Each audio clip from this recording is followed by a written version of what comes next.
There are other religions which say that because of the sin of the woman, pregnancy is a curse on the woman. And Almighty God, according to other religions, they say that the woman bears labor pains in pain because of a sin. Pregnancy degrades the woman in other religions. But in Islam, it's the opposite. Pregnancy uplifts the woman. Allah says in Surah Nisa, chapter 4, verse number 1, respect the womb that bore you. Allah says in Surah Luqman, chapter number 31, verse number 14, that we have ordained the human beings to be good to their parents. In travail upon travail did the mother bore them, and in years twain was the weaning. Allah says in Surah Aqaf, chapter number 46, verse number 15, we have enjoined on the human beings to be good to their parents. In pain did the mother bore you, and in pain did she give them birth. So pregnancy uplifts a woman, does not degrade her. And the beloved Prophet Muhammad said, it's a hadith in Sahih Bukhari, volume number 8, chapter number 2, book of Adab, hadith number 2. A man approached the Prophet and asked him that who deserves the maximum love and companionship in this world? The Prophet said, your mother. The man asked after that who? The Prophet repeated, your mother. The man asked after that who? Again the Prophet said, your mother. The man asked for the fourth time, who next? Then the Prophet said, your father. In short, 75%, 3/4 of the love and companionship goes to the mother. 25%, 1/4 goes to the father.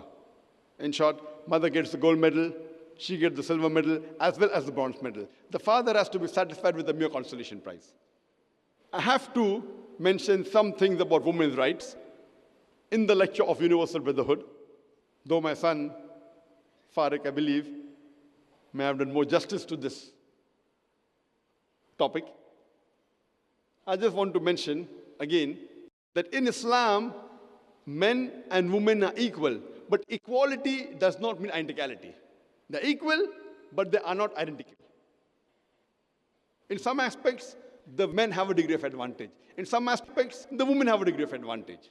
And I have to repeat the example given by my son, that if in a class, two students A and B, both get 80 out of 100, both come out first in the class, and if we analyze the answer sheet, there are 10 answers to 10 questions. In answer to question number 1, student A gets 9 out of 10, and student B gets 9 out of 10. So student A has the degree of advantage over B in answer number 1. In answer to question 2, student B gets 9 out of 10, and student A gets 9 out of 10. So in answer to question number 2, student B has the degree of advantage over A.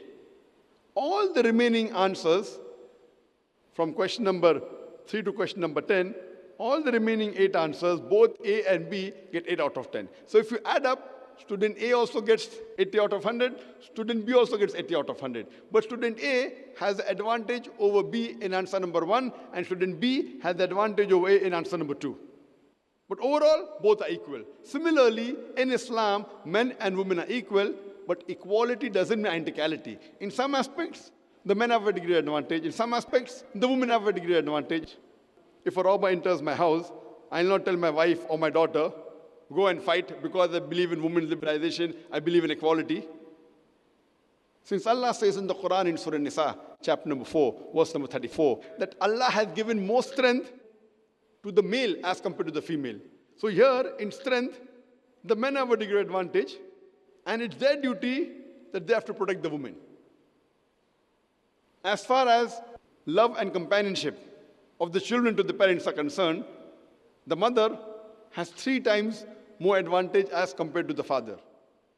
So overall, men and women in Islam are equal, but equality does not mean identicality.